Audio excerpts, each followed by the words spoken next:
Zaid Rad al-Hussein's obvious his criticism, but that's not the only criticism that has come. Pretty much everybody agrees this sounds pretty bad.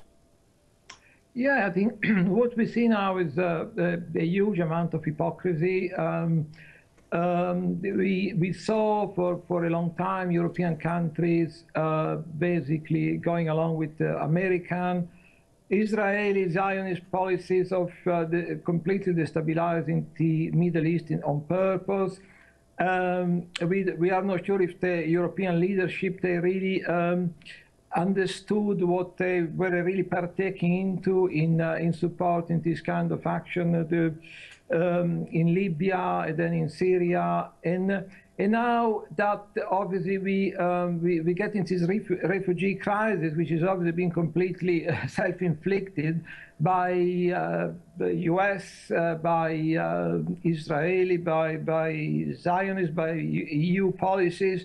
What we see now is a complete moral and a political bankruptcy. I mean, all the different countries squabbling, a complete lack of morality, a complete lack of strategy, a complete lack of coordination. So it's really it's a sorry spectacle to see the kind of leadership the European leaders are able to come up with after basically causing this crisis themselves in the first place.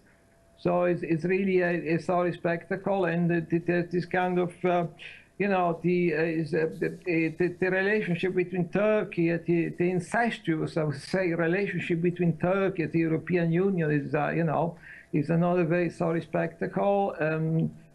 Yeah, with the Erdogan policies, which, you know, causing chaos in the Middle East and the entire region, and including corruption, because it's apparently Erdogan is and his family are also profiting from the sale of ISIS oil in quite a large part of it is then sold to Israel. So basically, irrespective of all complete corruption, and but also a complete lack of ideas, leadership, even being able to deal with the different situation in a practical way, in an intelligent way. So it's you know, it's total chaos.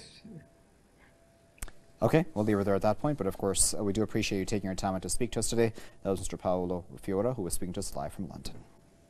Thank you. Well, in the meantime, clashes have broken out at Hungary's southern border with Serbia between police and asylum seekers. Scuffles have broken out near the town of Roș. Security forces pushed back refugees who were trying to break free from a police line. Many asylum seekers slept outdoors in a field in cold night temperatures. Meanwhile, the UN Special Envoy for Migration accused some countries of, quote, buying their way out of the refugee crisis.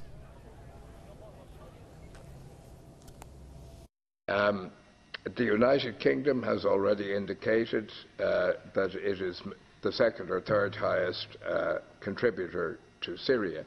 This is highly commendable.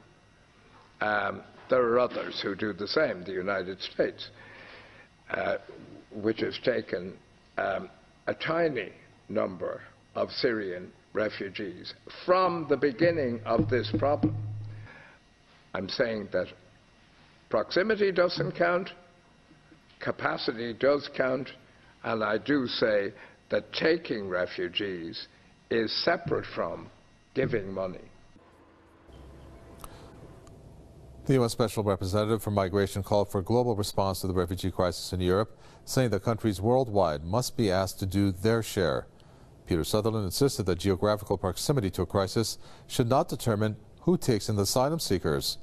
He also called for a much fairer distribution of the refugee burden within Europe, pointing out that only 5 European countries have taken 72% of all asylum seekers, while others take virtually none.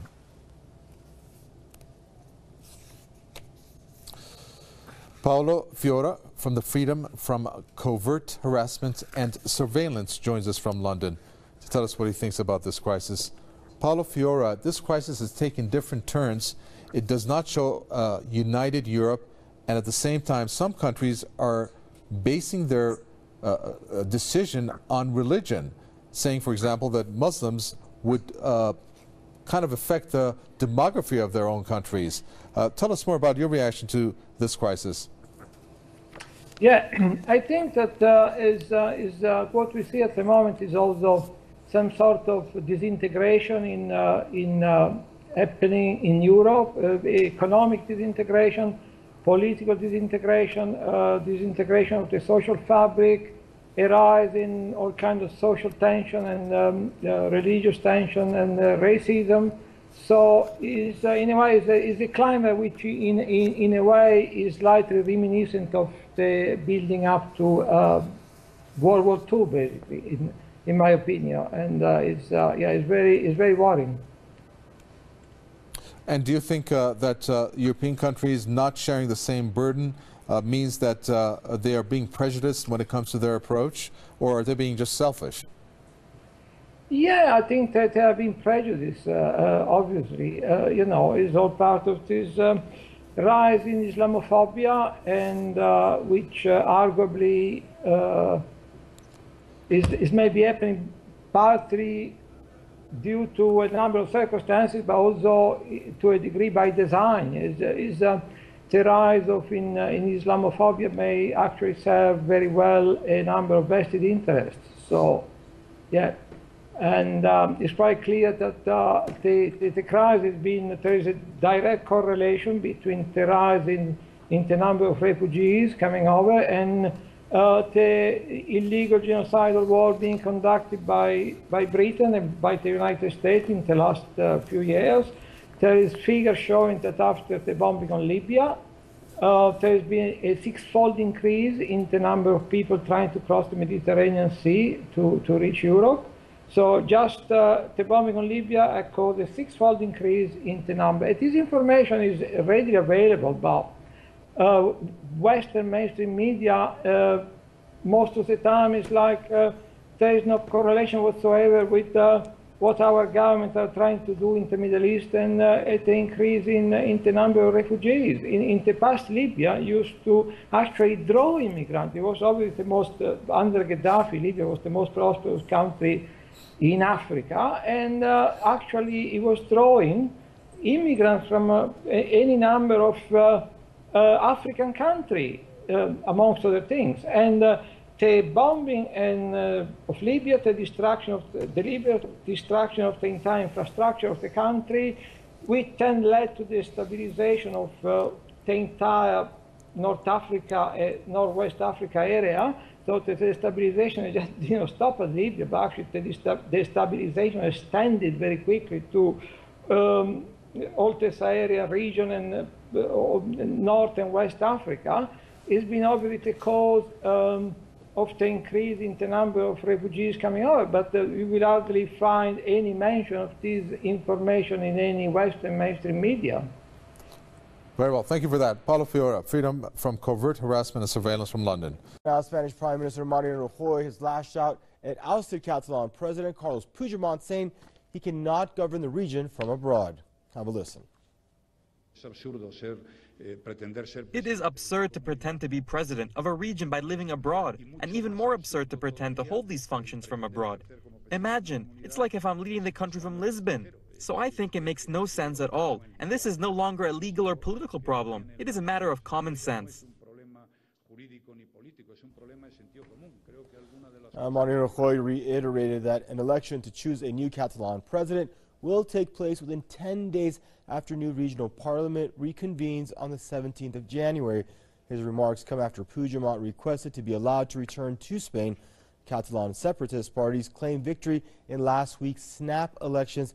Madrid had called the vote after Catalan lawmakers declared independence on October 27th, triggering Spain's worst political crisis in decades.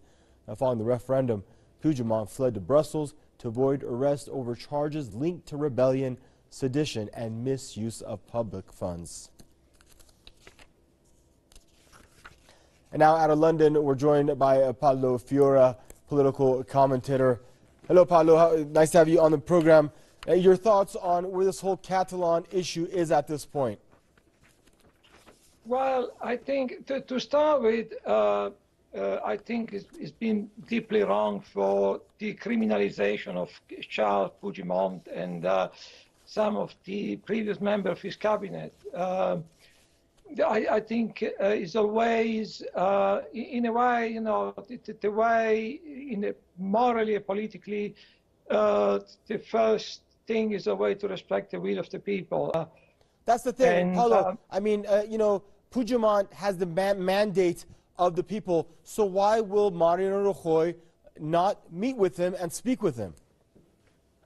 Yeah, probably because they know that, in a way, in many ways, they have already lost the argument.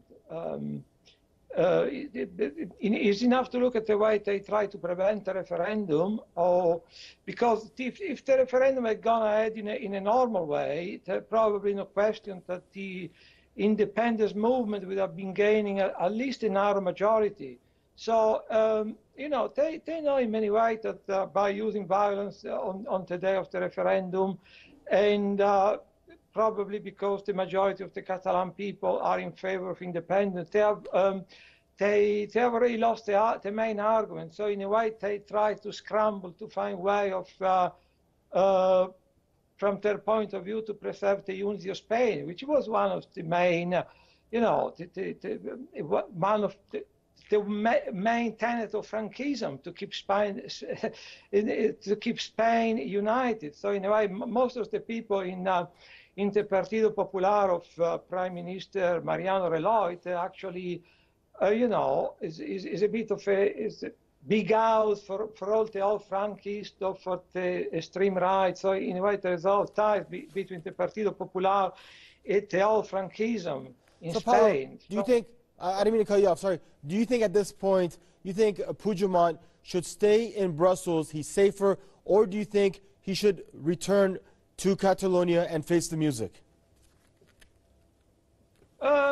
Yeah, obviously, this indictment should not have been brought in the first place. It's probably totally illegal, immoral, and but if I were Puigdemont, I would probably go back to Spain, and that will probably, in a way, will create even more problems for the Spanish government. Not so much for Puigdemont, but will create a huge political dilemma for the Spanish government to decide how they are going to deal with the situation. So I would return if I were Puigdemont, yes. Thank you for joining us there out of London, Mr. Paulo Fiora, political commentator.